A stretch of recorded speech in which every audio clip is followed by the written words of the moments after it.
Povos escolhidos.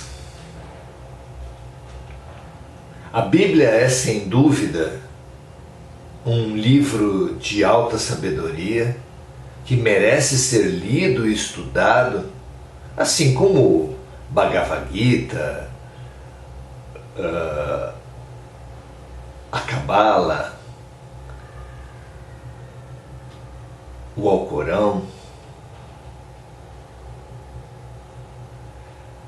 Muitas escrituras existem e todos os caminhos levam ao amor, ao contrário do proposto pelo orgulho simbolizado por Roma, que todos os caminhos levam a Roma.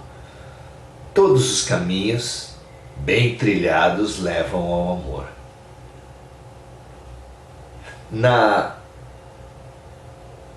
A leitura da Bíblia, o estudo da Bíblia, no entanto, é especialmente importante para os brasileiros. Porque o mundo todo tem uma tendência muito forte, expressa no antissemitismo, de criticar, mais que isso, perseguir, assassinar judeus. Isso ao longo dos séculos aconteceu muitas vezes, assim como o contrário dos judeus também perseguirem.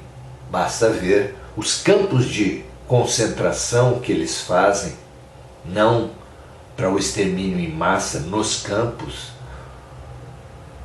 que os judeus promovem atualmente de palestinos,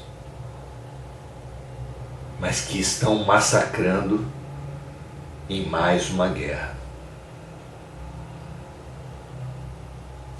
Mas os povos escolhidos precisam ser estudados por nós brasileiros, porque nós somos agora o povo escolhido. Essa arrogância do povo escolhido que nós vemos na Bíblia e que fez se perderem os judeus, que até hoje esperam a volta do Messias. Vejam vocês, praticamente o mundo todo reconhece em Jesus o Messias, só os judeus que não reconhecem no judeu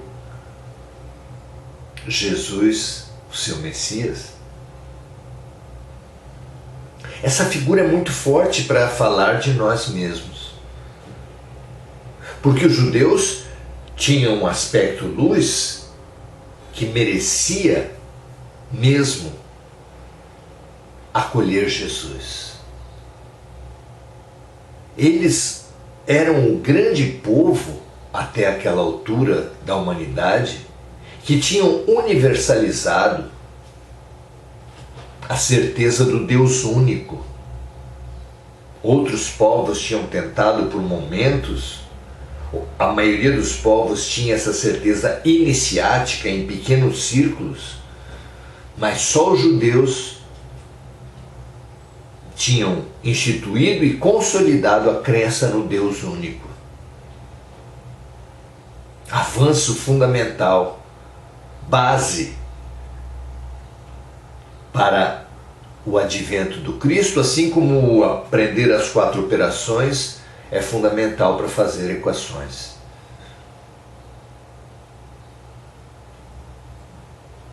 Mas havia também um lado sombra. Como disse o próprio Jesus, o médico não vem para os sadios, vem para os doentes. Para falar do seu trabalho dentro da sociedade judaica voltado aos pobres, aos excluídos, às prostitutas, aos leprosos, mas também para se referir aos próprios judeus, que ele, grande médico da humanidade, veio para os judeus por serem sim, por terem um aspecto sombrio, de teimosia, de orgulho, de arrogância extremadas. Nós, que recebemos a mensagem por Chico Xavier e Humberto de Campos, que o Brasil é o coração do mundo, é a pátria do Evangelho, precisamos ver nisso, sim, um elogio à nossa inteligência emocional, à nossa alegria, à nossa cordialidade, mas também enxergar nosso lado sombra, a nossa irresponsabilidade,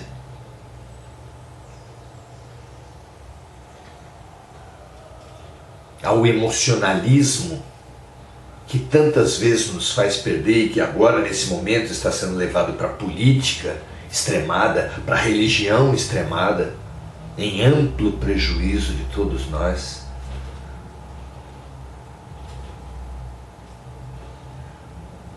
E assim como os judeus perderam de alguma forma o seu Messias, o nosso Messias, pela sua arrogância, pela sua teimosia, desperdiçando seu próprio lado luz, por terem prevalecido, por terem teimado no seu lado sombra, nós também, brasileiros, precisamos optar entre a nossa disponibilidade afetiva, a nossa inteligência emocional, a nossa alegria, direcionando tudo isso para a solidariedade, para a caridade, para o serviço tão pregado e vivido por Jesus, para a caridade estabelecida pelos Espíritos e assumida por Kardec como o grande caminho da salvação, sem deixar nos afundar, nos atolar nessa paixão desequilibrada, mal direcionada para ídolos políticos, para paixões extremadas, para polarizações de ódio. Precisamos ficar atentos, ler e reler e estudar o que aconteceu com os judeus, para evitar ao máximo que aconteça conosco, brasileiros. Na carta aos Romanos, capítulo 11, versículos de 1 a 5, nós vemos excelente oportunidade de fazer isso. O que nós enxergamos lá? Paulo diz assim: digo, pois, porventura rejeitou Deus o seu povo? E a gente ouve, pode Deus precisar rejeitar mais uma vez o povo escolhido agora no Brasil? De modo nenhum, porque também eu sou israelita, disse Paulo, da descendência de Abraão, da tribo de Benjamim. E Paulo é um símbolo clássico do que precisa acontecer conosco. Sim, numa primeira parte da sua vida se deixou dominar pela sua teimosia, pela sua arrogância, perseguindo, matando, julgando o primeiro grande e terrível perseguidor dos cristãos. Mas ele acordou, ele encontrou Jesus e assumiu o seu erro e buscou imediatamente a reparação. Nós, brasileiros, somos Paulo, às portas de Damasco, não é? Sendo chamados também. E continua Paulo na carta aos Romanos: Deus não rejeitou o seu povo, que antes conheceu. Ou não sabeis o que a Escritura diz de Elias, como fala a Deus contra Israel, dizendo: Senhor, Mataram os teus profetas e derrubaram os teus altares, e só eu fiquei, e buscam a minha alma?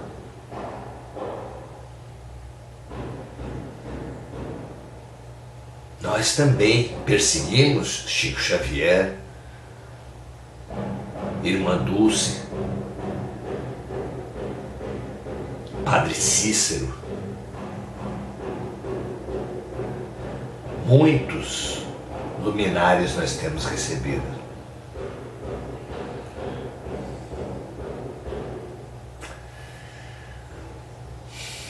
No geral, na humanidade, todos nós supomos ser homens, mulheres, brancos e negros, ricos e pobres, quando somos apenas espíritos em ascensão, em expansão para o amor. Numa bipolaridade existencial, espiritual, oscilamos entre os falsos eus do ego e o verdadeiro eu divino. Vós sois deuses, disse o profeta e confirmou Jesus. O Deus transcendente, além de nós, é um permanente convite para o Deus imanente, a essência de nós.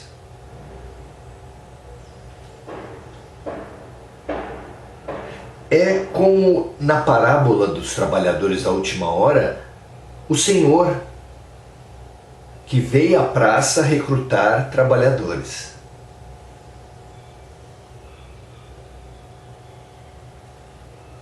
Os trabalhadores na praça, sem atuar, desempregados, são um homem velho. O Senhor da vinha é Deus, convidando esse homem velho, esse desempregado, esse ocioso, à transformação pelo serviço.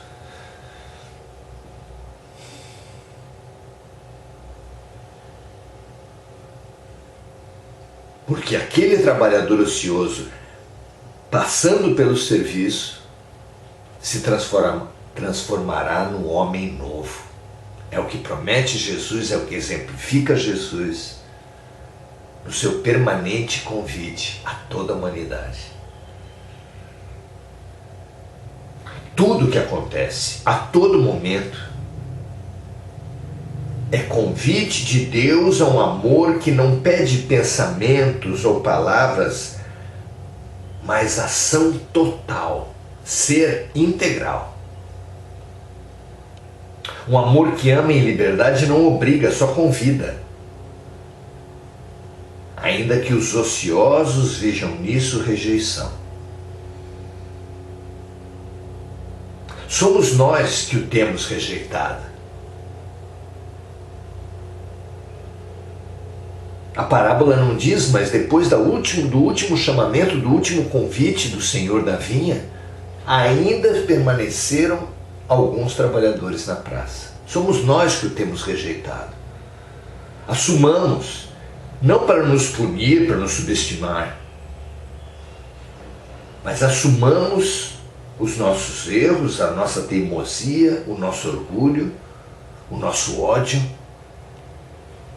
porque só assim nos faremos capazes de atender, não importa se na primeira ou na última hora, ao convite que renova no eterno agora. O convite de Deus que nos renova acontece no eterno agora. Se você perdeu muitos, não importa. Busque, assimile e aceite o convite permanente que a vida nos faz no momento vivido. Paz e bem, até a próxima.